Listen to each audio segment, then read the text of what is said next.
ନମସ୍କାର ବନ୍ଧୁଗଣ, ଆମେ ଶୁଣୁଛେ ଉପନ୍ୟାସ ଅମାବାସ୍ୟାର ଚନ୍ଦ୍ର। ଲେଖକ ବାରିଷ୍ଟର ଗୋବିନ୍ଦ ଦାସ। ପ୍ରତ୍ୟେକ ଗଣିକାର ଏହି ପ୍ରକାର ଗଳ୍ପ ସବୁ ଥିବ। ଅନେକ ଶୁଣିଥିବ। ବୋରିଂ ଲାଗିବ ତୁମକୁ, କହିଲେ ମିସ୍ ନୀରା।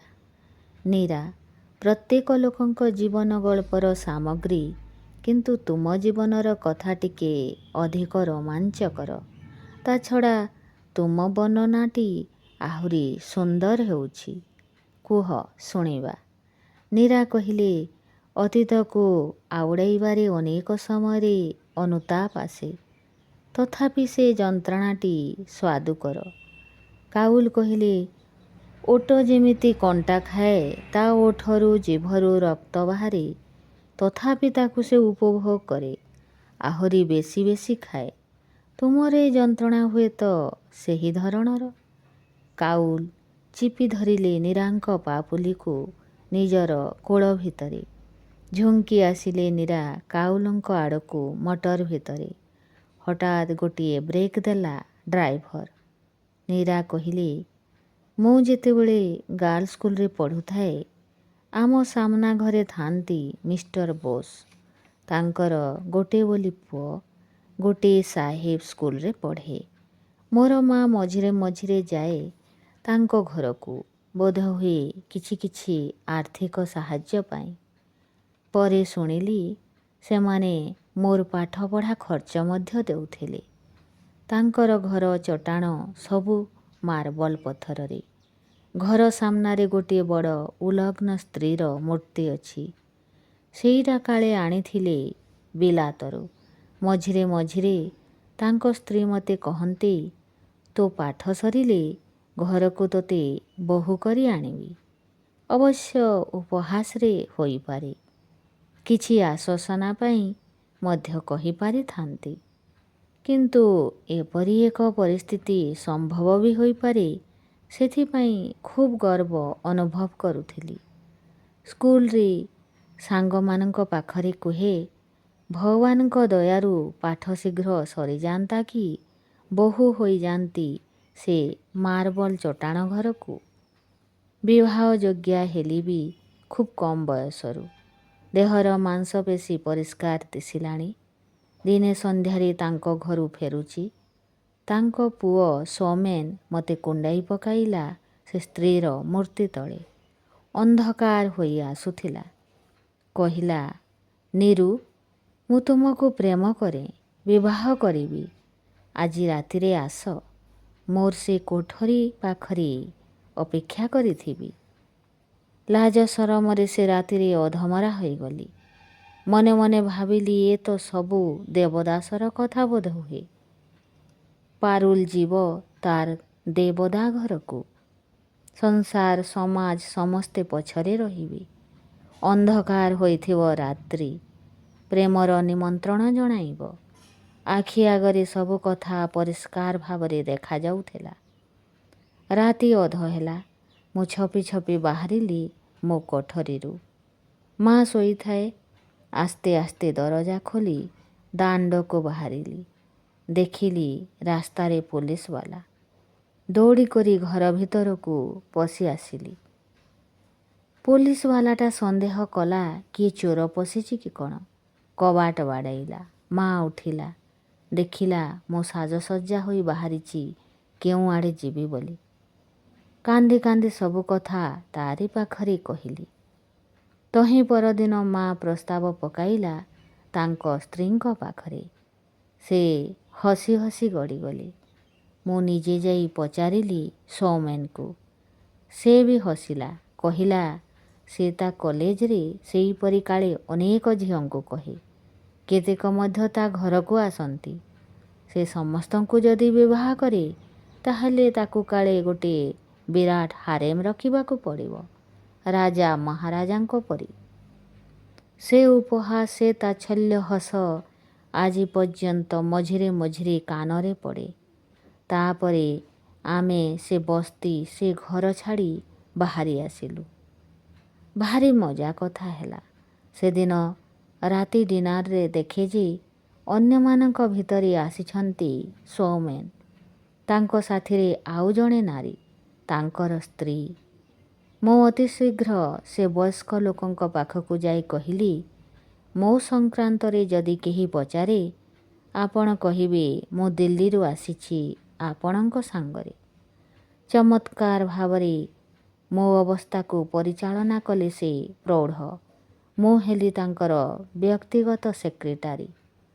ବନ୍ଧୁବାନ୍ଧବମାନଙ୍କୁ ରିସେପ୍ସନ୍ ଦେବା ପାଇଁ ମୋର ଚାକିରି।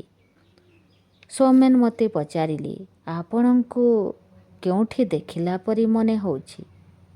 ଓଠ ଚାପି ଉତ୍ତର ଦେଲି, ଗତ ଜନ୍ମରେ ହୁଏତ ହୋଇଥିବ, କିନ୍ତୁ ଏ ଜନ୍ମରେ କଲିକତାରେ ଏଇ ମୋର ପ୍ରଥମ ପଦକ୍ଷେପ।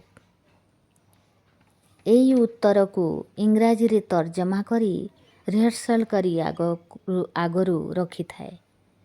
ଦେଖିଲି ସୌମେନ ମୋ ଆଡ଼କୁ ଚାହିଁ ରହିଛି। କଥାବାର୍ତ୍ତାରେ ବିଶେଷ ମନ ଦେଇନାହିଁ। ଯୋଜନା କରି ଡିନର ଟେବୁଲରେ ମୋରି ପାଖରେ ବସିଲା। ମଝିରେ ମଝିରେ ଜାଣି ଜାଣି ମୋ ଗୋଡ଼ରେ ତା ଗୋଡ଼ ବଜାଇ ଦେଉଥାଏ।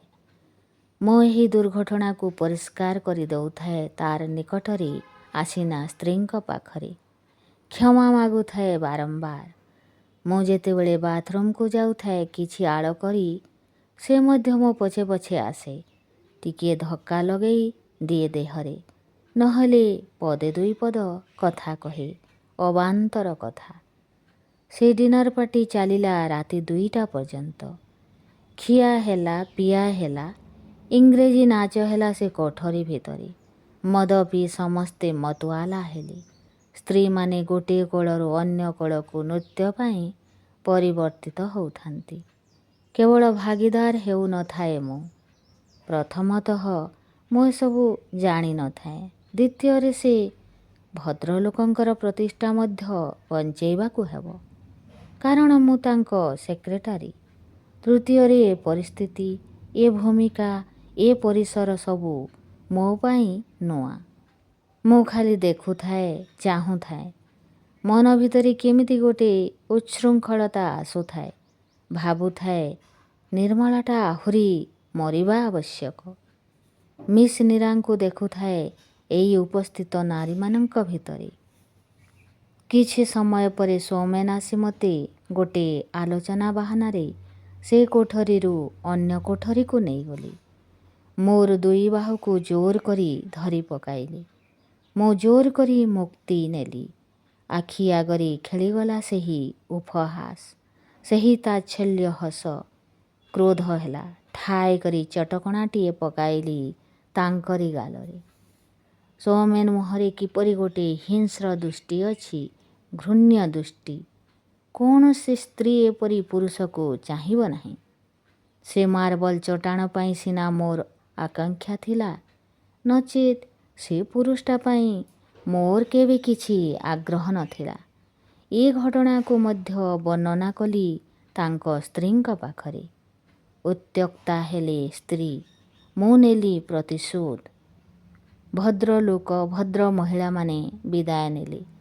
କିନ୍ତୁ ସେ ଗପର ଆଲିସ୍ ଝିଅ ପରି ଏକ ନୂଆ ଜଗତକୁ ଆସିଲି।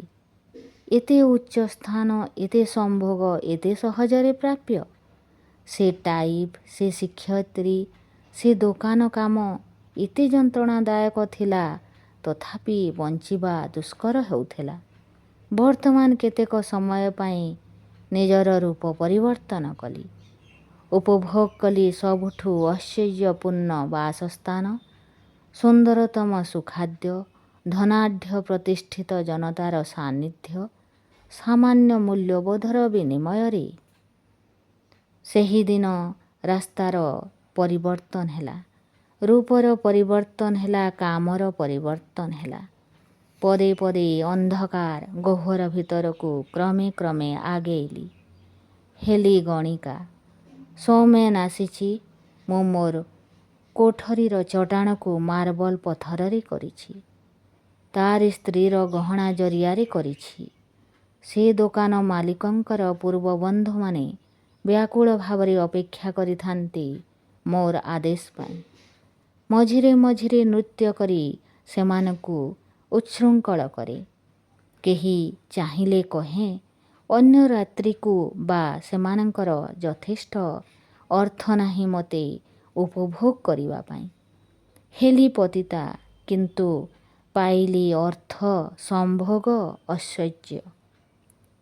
ମନ୍ଦ ନୁହେଁ, କିଛି ବନ୍ଧନ ନାହିଁ, ଅଥଚ ନାରୀତ୍ୱର ସମସ୍ତ ସୁଯୋଗର ଉପଭୋଗ କଲି। କାଉଲ ପଚାରିଲେ, ସମସ୍ତ ସୁଯୋଗ? କିୟତ୍ ମୁହୂର୍ତ୍ତ ପାଇଁ ଚିନ୍ତା କଲେ ନୀରା। କହିଲେ, ଅନେକ। ତାଙ୍କର ଘର ଠିକଣାରେ ଗାଡ଼ିରେ ଲାଗିଲା।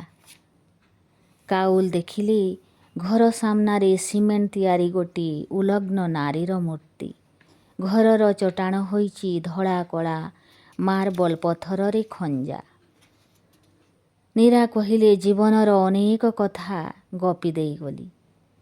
ମୋତେ ଘୃଣା କରିବାର ସୁଯୋଗ ଦେଇଛି, ସେଥିପାଇଁ ବାଧ୍ୟ କରିବି ନାହିଁ। କିନ୍ତୁ ଘର ଭିତରକୁ ଆସିବା ପାଇଁ ନିମନ୍ତ୍ରଣ ଜଣାଉଛି। ଘର ଭିତରକୁ ଗଲେ କାଉଲ। ପଚାରିଲେ, ନୀରା, ବାପା ମା ତୁମର ନାହାନ୍ତି? କୋଠରୀ ଦେଖାଇଦେଲେ ନୀରା। ବୃଦ୍ଧା ମାତାଙ୍କୁ ପ୍ରଣାମ ଜଣାଇଲେ କାଉଲ। ରୁଗ୍ଣ ପିତାଙ୍କ ପାଖରେ ଆସି ନହେଲେ କେତେକ ସମୟ ପାଇଁ। ଦେଖିଲେ ଦାରିଦ୍ର୍ୟ ଓ ତତ୍ପରବର୍ତ୍ତୀ ଐଶ୍ୱର୍ଯ୍ୟ ସେମାନଙ୍କର ବ୍ୟକ୍ତିତ୍ୱକୁ ରୁଦ୍ଧ କରିଦେଇଛି। ଲକ୍ଷ୍ୟ କଲେ ଦାରିଦ୍ର୍ୟର ଦୁଃଖ, ଐଶ୍ୱର୍ଯ୍ୟ, ଲଜ୍ଜା, କ୍ଷତ ବିକ୍ଷତ ଦାଗ। ବୃଦ୍ଧା ମାତା କାଉଲଙ୍କୁ କହିଲେ, ବାବା, ଏ ଅଭିଶପ୍ତ ଜୀବନ, ଏହାଠାରୁ ମୃତ୍ୟୁ ବରଂ ଶ୍ରେୟସ୍କର। କିନ୍ତୁ ଜୀବନର ତ ଲୋଭ ଅଛି। ଗତ ବର୍ଷ ବର୍ଷ ଧରି ଆମେ ଘରୁ ପଦାକୁ ବାହାରି ନାହୁଁ। କୌଣସି ବନ୍ଧୁବାନ୍ଧବଙ୍କ ସହିତ କୌଣସି ସମ୍ପର୍କ ନାହିଁ। ଆମେ ଗଣିକାର ପିତାମାତା। କାଉଲ ଭାବିଲେ, ଲେଖକ, ଚିତ୍ରକର ଗଣିକାର ଇତିହାସ ଲେଖିଛନ୍ତି। କିନ୍ତୁ ସେମାନଙ୍କର ପିତାମାତା ଯେଉଁମାନେ ଅପମାନର ଅଗ୍ନିରେ ଅହରହ ଜ୍ୱାଳା ପାଉଛନ୍ତି, ସେମାନଙ୍କର ଦୁଃଖ ହେଉଛି ଆହୁରି ବାସ୍ତବ, ଆହୁରି ମର୍ମନ୍ତୁଦ। ସେମାନଙ୍କର ଦୁଃଖର କୌଣସି ପ୍ରତିଦାନ ନାହିଁ, ପ୍ରତ୍ୟୁତ୍ତର ନାହିଁ।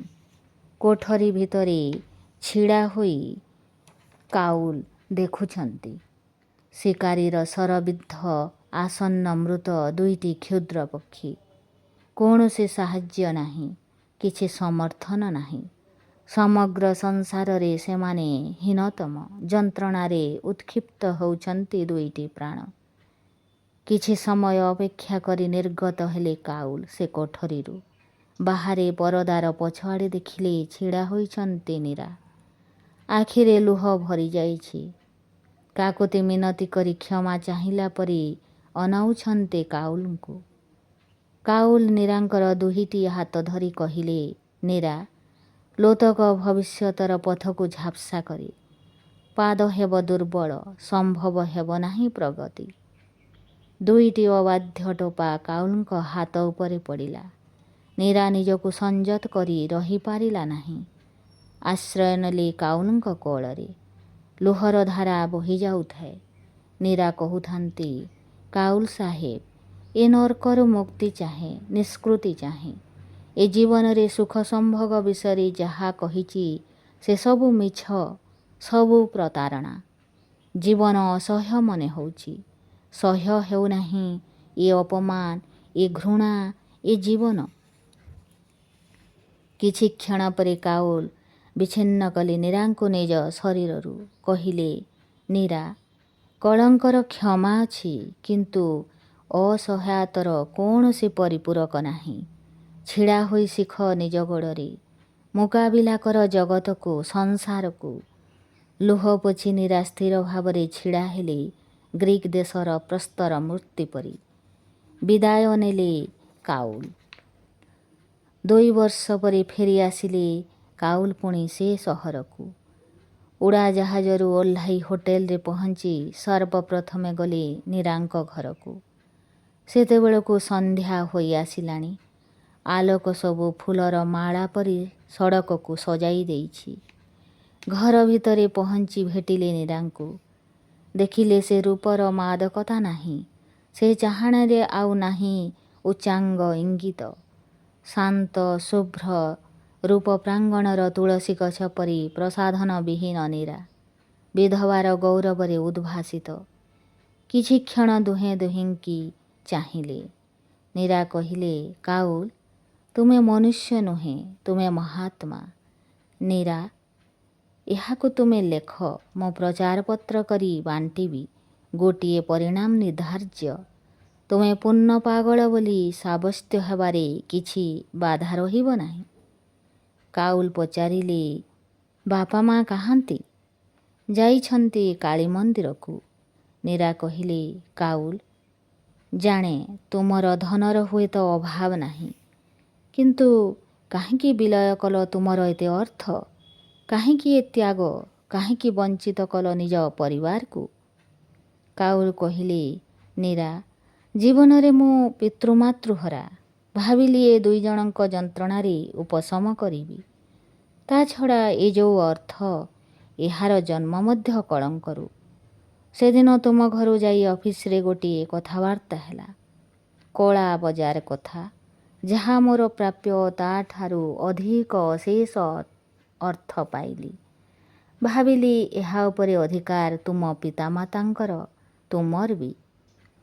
ସେଦିନ ସନ୍ଧ୍ୟାରେ ଖୁବ୍ ଅସ୍ୱସ୍ତି ଅନୁଭବ କରିଥିଲେ କାଉଲ।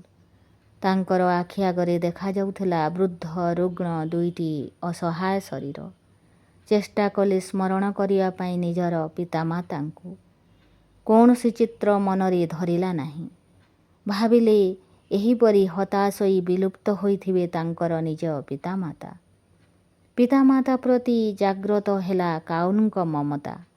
ସେ ସନ୍ଧ୍ୟାରେ ସମସ୍ତ ଉପାର୍ଜନର ଗୋଟିଏ ଅଂଶ ପଠାଇଲେ କାଉଲ।